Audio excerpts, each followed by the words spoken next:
One of the biggest keys into keeping up with your scooter is tightening everything. Now, really depends on how hard you ride, but there may be times where you need to tighten them up every single day. I tend to do mine maybe twice a week, and with this, I simply just go over all the Allen screws. And what's nice is that you can get a lot of these the little Allen key sets at your store for like $12 or whatever.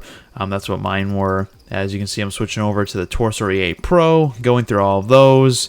The Toursor E8 Pro has a lot less than the Mark 8, so it's a little easier to maintain, but it's one of the major key forms of tuning up your scooter. But I figured I would just show you guys how to take care of your guys' tire pressure.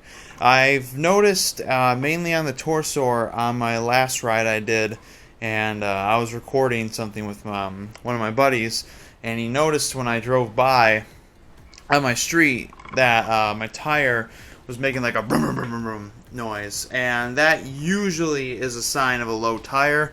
I don't really check on my tires much just because they're off-road and I figure they don't really need to be looked at much. So this was the first time in a couple months that I took a look at them, and sure enough, I checked the PSI, and almost all the scooters with Toursor and Maike are at 23. That's not good. That's pretty low.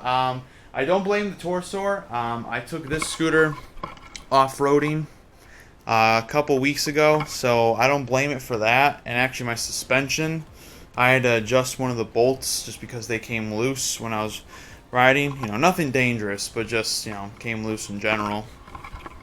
So in today's video, I'm going to show you guys how to take care of the tire pressure. And, you know, rather than using a bike pump and, you know, pumping as much as possible, there is a really easy tool out there. Not sponsored by them, but the link will be in the description, and it is probably the greatest tool you can use to take care of your scooters. And there goes my light.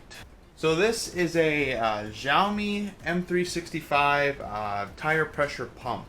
Now, obviously it's in the name. It's meant for the M365 scooter, which is a much smaller compared to the Toursors and Maike scooters. However, this pump is perfect to use for these scooters. It's automatic, it's wireless, it really doesn't take much to use it. So I'm going to show you guys how it works.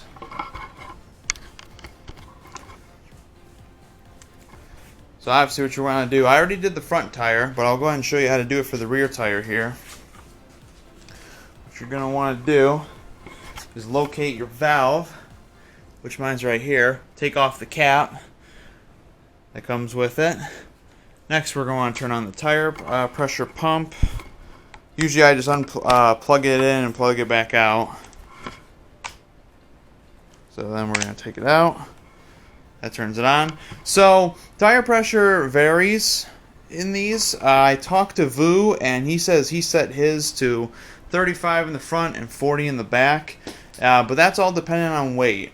He says he weighs around 150 pounds. I personally weigh 225. And I tried looking it up, and all I kept getting was car tire pressure things for weight. So I'm just going to go ahead and do 40 in the back and 35 as well. So to use the pump, obviously you unplug it. It automatically turns on.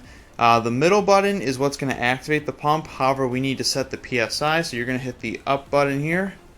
And I already have it set on 40. So what we're going to do here is get it screwed in. You just want to line it in and start turning it in.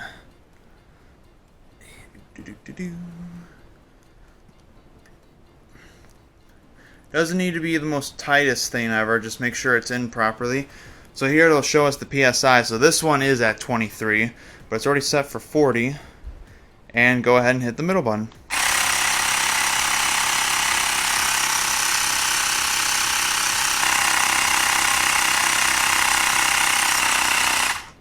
And that's it.